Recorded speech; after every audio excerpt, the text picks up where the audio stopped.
السلام عليكم ورحمة الله وبركاته. اللهم صل وسلم وبارك على سيدنا محمد. هنعمل مع حضراتكم طريقة عمل غوز العيد بكل تفاصيله وتكاته. يا ريت يا جماعة تدعمونا بلايك وتشتركوا في القناة يصلكم كل جديد. ما شاء الله حاجة روعة وطعم لذيذ من داخل المطعم، وطريقة عمل الغوزي بكل تفاصيله وتكاته. هنبدأ مع حضراتكم.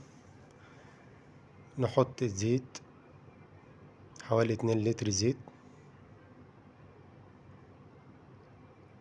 وبنبدأ نحط البصل 2 كيلو بصل،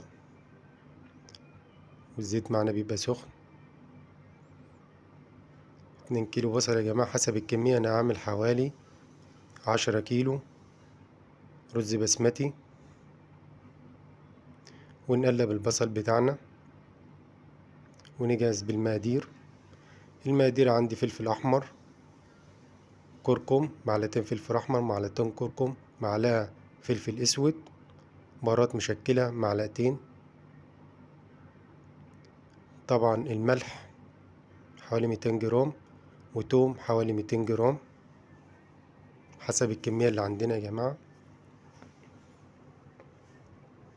هننزل مع حضراتكم بالبهارات الصحيحة. بعد ما البصل بياخد لون بننزل بالثوم. ركزوا يا جماعة بكل التفاصيل دي، طبعا احنا شغالين في المطعم وكل التفاصيل مع حضراتكم هنا طالعة على الشاشة. بنقلب البصل مع الثوم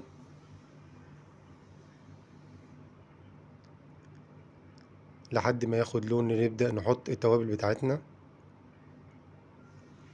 بعد البصل ما ياخد لون بنحط التوابل بتاعتنا او البهارات بتاعتنا.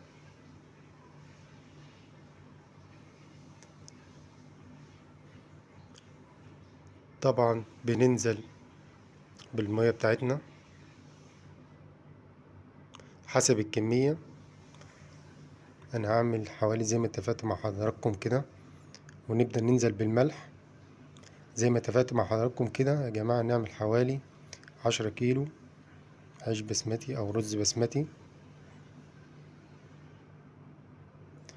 وبنبدأ المية غلت عندي، مية سخنت، بنبدأ ننزل بالدجاج.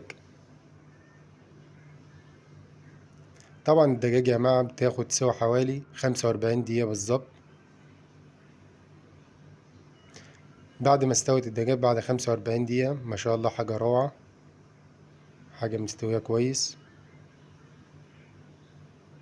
ريحة طالعة جميلة جدا يا جماعة. ما شاء الله حاجة روعة،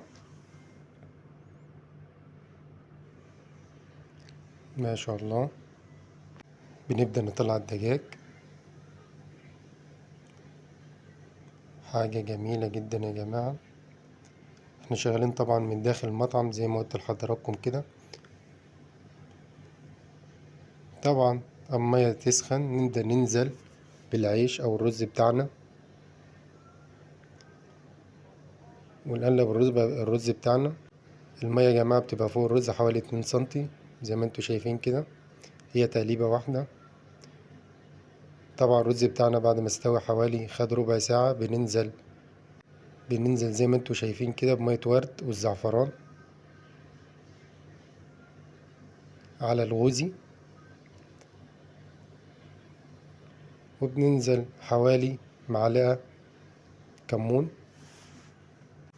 وبنبدأ يا جماعة نشتغل في الحشو بتاعنا، حشو الغوزي. طبعا كزبرة، كمون، كركم، فلفل اسود، شطة او فلفل احمر، كل حاجة معلقة معلقة معلقة يا جماعة. والملح معلقتين ملح، قطع صغيرة فلفل قطع صغيرة. والبصل معانا حوالي نص كيلو بصل. نبدأ نحط البصل بتاعنا بدون زيت بدون مية بدون أي شيء في الحلة بتاعتنا، ونقلب البصل بتاعنا. طبعا البصل خد لون بنبدأ نحط الطماطم والفلفل زي ما اتفقنا قطع صغيرة يا جماعة. احنا شغالين مع حضراتكم واحدة واحدة اهو من داخل المطعم. ياريت تدعمونا بلايك، تشتركوا في القناة. نبدأ نحط البهارات بتاعتنا اللي اتكلمنا عليها، ونقلب يا جماعة.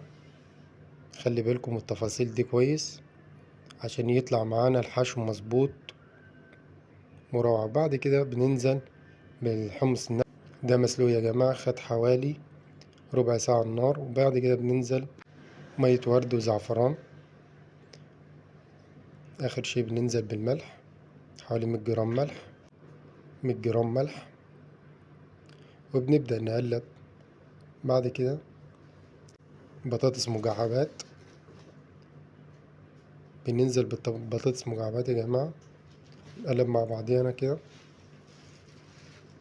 ما شاء الله ريحة طالعة روعة، ريحة كويسة جدا، طعم كويس، طعم مظبوط، بهارات مظبوطة، حاجة جميلة جدا.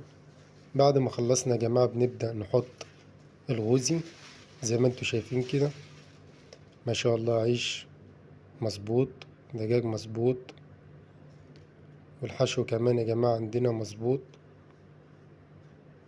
حشو زي ما انتوا شايفين كده يا جماعة، نفس بتاع المطاعم بالظبط. والسلام عليكم ورحمة الله.